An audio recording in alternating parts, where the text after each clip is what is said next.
some kind of relief to the people, but to make sure that the trend in terms of electricity prices is constantly downward needs a lot of sustainable policy and administrative measures to take. So in the past 1 year, you've seen a reduction in price, especially for the industry, of over 30%. We tried to get the load of the cross subsidies that they were paying off them. We also tried to review some of the contracts that we had signed with the IPPs. We also at the same time tried to bring into place an environment where some of the subsidies could be sourced through initiatives and levies like the Petroleum Development Levy, for which we had to go and seek the permission of our international development partners like the IMF. But these are all very temporary things to do. These are not sustainable in the long term, and we need to bring into place an environment where enough power is available and enough cheap power is available for people to offtake from the grid. We are not in the middle of it, or we're not expecting to be in a renewable revolution. We've already gone through it. I don't know if somebody wants to accept that or not, and whatever the numbers say, the fact is that the on-grid and the off-grid amount of renewables and distributed solar that's available in this country is beyond your imagination. Unfortunately, there hasn't ever been a study, a proper study conducted where we could have the footprint of the exact amount of renewable energy that's being produced on and off-grid at the moment. But I think USAID was doing it, somebody is doing it right now at the ministry. They're going through a proper study through which we would have a clear idea on how much distributed solar is available across the country. The agriculture sector has mostly shifted to it. The industry, whatever space they could have, they have shifted to it. And we are seeing a tremendous amount of increase in the solar energy being produced in the country. Unfortunately, our planning in the past, the assessment of how much the power demand is going to grow has been based on just dreams and not reality. The planning division of Pakistan and other ministries that coordinated with us in the past have just assumed a 5-6% growth in our economy every year. And on the basis of that, they have assumed a certain number for the demand of power to grow, which has been absolutely unrealistic.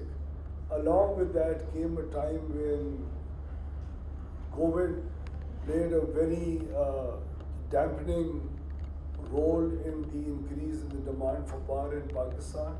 And instead of growing now in the past 2 and 3 years, the demand for power has been reducing, the demand for power on the grid. That's because of off-grid solutions and the availability of facilities like the solar net metering connections that we've given. Over 350,000 people now avail that, and we have about close to 6,000 megawatts of installed solar power on the grid. Some of it has been approved, the other is about to get approved, and the trend is upwards. So whatever we have assumed in the IGCEP, which was an exercise that used to be done before, but it was for the first time that we tried to do an extensive exercise, and we took into consideration and the input from different ministries, from WAPDA and the IPPs, and everybody was given enough of an audience as part of the IGCEP for us to try to come up with an IGCEP that still needs to go through the regulatory process. And we've had that approved by the Prime Minister. But the IGCEP has actually, the one that we've approved so far, has resulted in the termination of close to 9,000 megawatts of power that we were going to buy in the next few years. So what we're trying to do is trying to get the government of Pakistan out of the business of buying any more power in the future, other than the plants that we have already committed to. And those plants were allowed to remain in the system in terms of buying power from them in the future, whichever had already assumed a financial closure or the amount of work done on them had reached a certain percentage.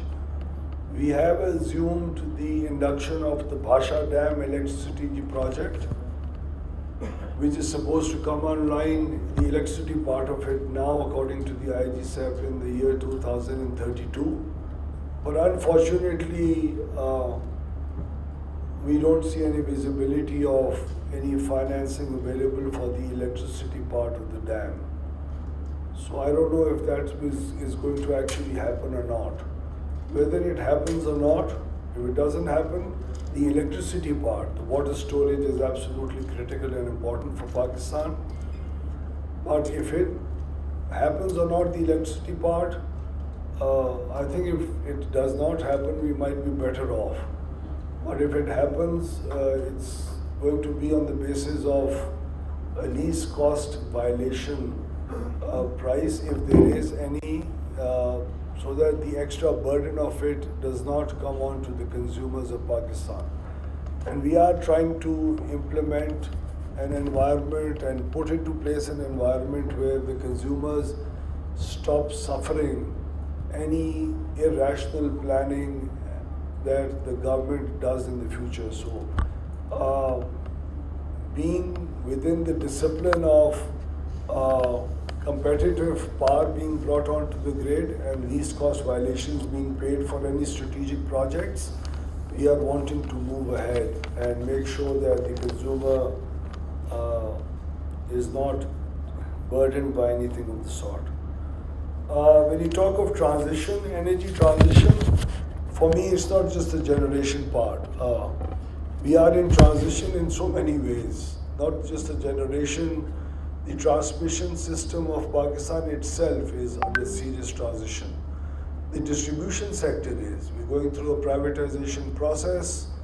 We have regulatory issues. You would have heard what we had to say yesterday about a recent determination by the regulator on the Karachi electric multi-yearly tariff. So we are evolving, and as we go through the privatization process, the distribution companies would also have to firm up their plans to make this transition absolutely painless for the consumers. In the meantime, there is a huge amount of political pressure on us to just keep allowing the solar net metering systems to come onto the grid. The grid is not transparent. We don't have complete visibility of the grid. We don't have technology to know and to tell us and to help us plan what kind of load there is on our transformers, on our feeders, on our grids, what kind of challenges, which there are for sure. The solar distributed induction into the grid is going to cause us. We don't have any information, we don't have visibility of what's happening on the single phase meter side. There is no technology available as far as meterization is concerned. In the next 2 years, we are expected to reach 3.5 million meters out of 33 million, which would be smart meters for us to be able to assess what's going on the grid. That's totally unaffordable. We need to bring into place, and we have already started working on an indigenization and interoperability based meterization program, for which the public-private partnership model would be assumed by the end of next month, and we'll be going and seeking investment on this side so that all the distribution companies are transparent enough and we have a good enough amount of data and information flowing into the planning part of the grid and the distribution companies. Base load requirement, I think Pakistan is always going to have, every country has a base load requirement, and unless technology improves to a point which is which the experts say it is expected to, in terms of battery storage at the household level, at the utility level. Unless that happens and that becomes feasible enough in the future, we still would have, at least in Pakistan, gas and coal-based plants. We are wanting to produce this power on coal and gas in a very responsible manner, making sure that the environmental hazard is absolutely minimum or is not there, and it is environmentally efficient enough for Pakistan to afford. Pakistan is hardly a contributor to this horrible climate change environment that the world is seeing today. In fact, we are on the receiving end. Pakistan has seen a lot of disaster for the people of this country in terms of floods and climate change effects that Pakistan has seen in the past few years. So the fossil fuel part of it is going to remain there.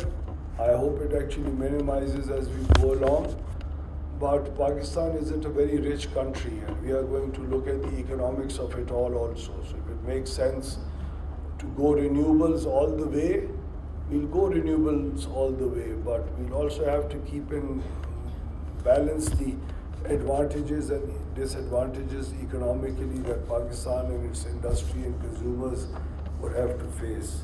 Pakistan is quite clean, by the way. We're not we might be, you actually mentioned on one of the pamphlets the figures of solar and wind, but as far as clean energy is concerned, we're over 50%, I guess.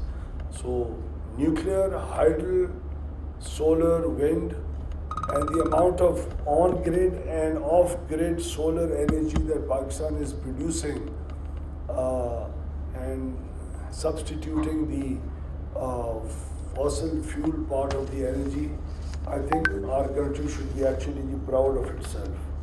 But we want to make sure that we remain out there.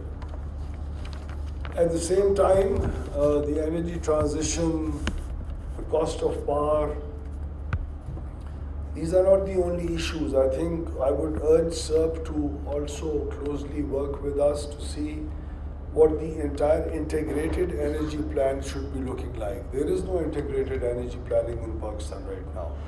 So the petroleum sector is working in isolation and the power sector is doing the same. I have spoken to the petroleum minister in the recent past, and we have decided to work closely together to try to put in place an environment where the integrated energy plan is actually authored by Pakistan, and it's an ongoing process. And it's a ever-evolving exercise. For that, there has to be a lot of real, credible, verified data available for the integrated energy plan to actually be effective and relevant enough. So the transportation sector all the way down to the provinces, whatever the consumption trends are for all energy resource being spent in the country, that is much required. We did try to make an effort a few years ago through the planning division. There is a particular department out there. It's a project-based department. It doesn't have security of life for the department itself. It's based on a project in which certain tools like time are being used, but there isn't anybody who's trained on those tools.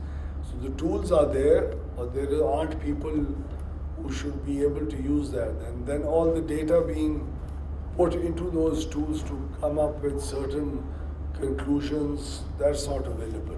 So a lot of work needs to be done on the integrated energy plan, and I'd like to urge Mr. Maroof to see if SERP could play a role along with the petroleum division and us.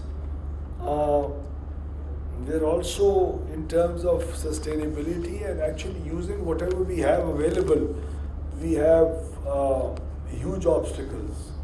Fortunately or unfortunately, we're in this program with the IMF, and sometimes it seems as if we are not just being able to put across a certain point to them.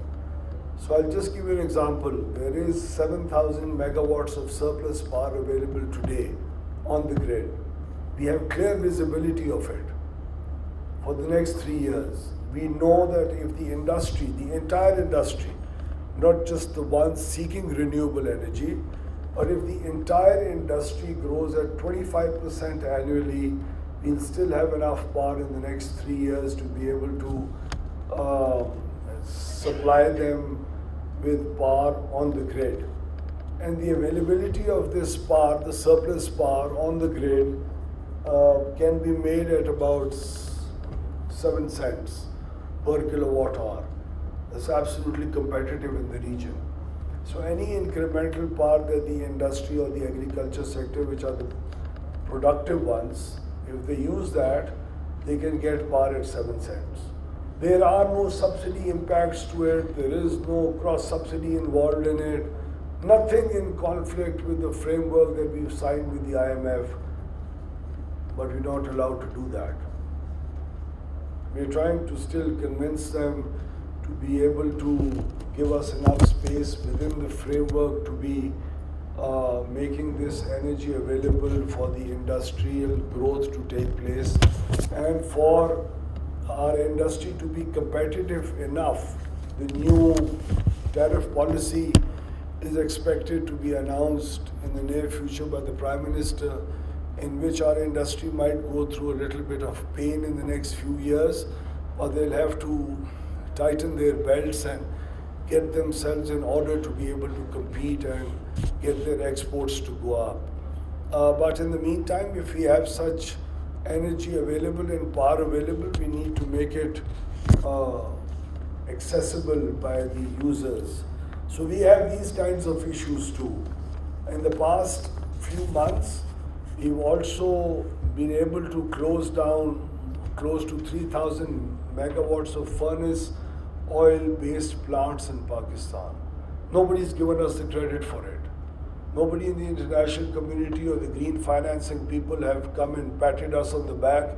Even just a few words of encouragement, leave alone making their great amounts of billions of the dollars available to us for this transition, or to encourage us for to further push us towards renewables here in this country.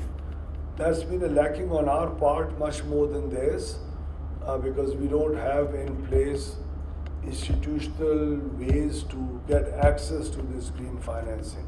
I never gave them a proposal, so that's a weakness on my part. But the creation of PPMC, an organization, the technical arm of the ministry, one of the key areas in which they'll have expertise will be the green access to green financing and making sure that Pakistan can bid for all this resource available in the international arena. So hopefully within the next couple of months we should be equipped enough, and we'd like to urge a stronger relationship, sir, with you and SERB to try to see if we can exploit the availability of such funds in the future. The IGCEP itself, we still haven't refined it to a point where I could be actually content enough. The availability of verified and properly certified data could be improved in the future. IGCEP is a plan that uses black sauce and a lot of data going into it to come up with a plan based on our transmission constraints and the entire transmission expansion plan.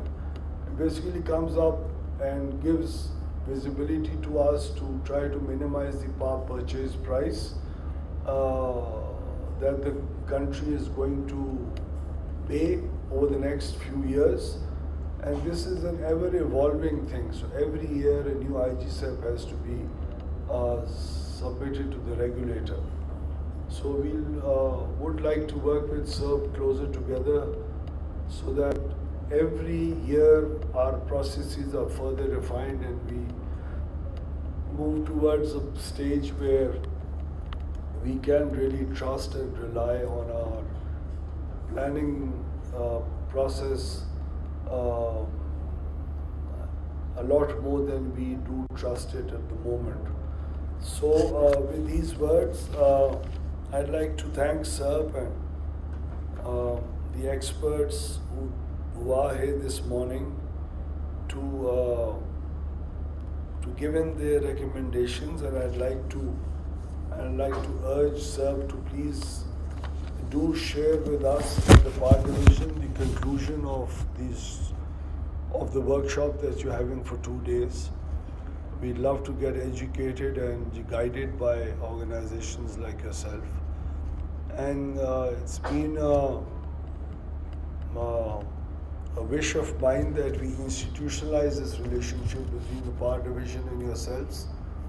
And I would now, since PPMC is in place, that's the right forum to now formalize our relationship with you. And we'll have to work together to try to get the power sector to stand on its feet.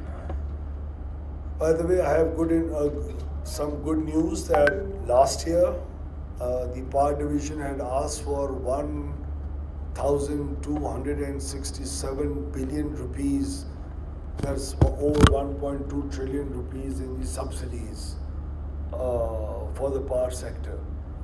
This year, we've just asked for, we asked for 230 billion rupees less.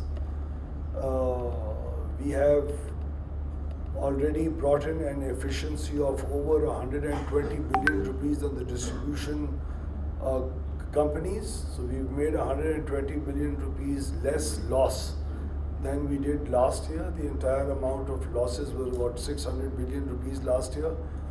And if we stay on track in the next 3 to 4 years, these inefficiencies should be close to zero. But we're still having some political issues with allies, and 2 of the distribution companies I was not able to change the boards for, and they've increased their loss. So in spite of that increase, the overall decrease is quite encouraging. We've had about 27,000 agriculture tube wells get off the grid and go on towards solar energy in the province of Balochistan, where they just were not paying us for the electricity that they were consuming. So we thought the Prime Minister launched a program, and we've already disconnected over 14,000 of those. So in the next 2 to 3 months, all these 27,000 tube wells will be off grid, hopefully reducing our losses by over 60 billion rupees a year. And that's with an investment of about 55 billion rupees that we paid them as subsidies to transition towards solar energy. In the end, I would like to mention that it's a tough sector. It's a horribly tough sector.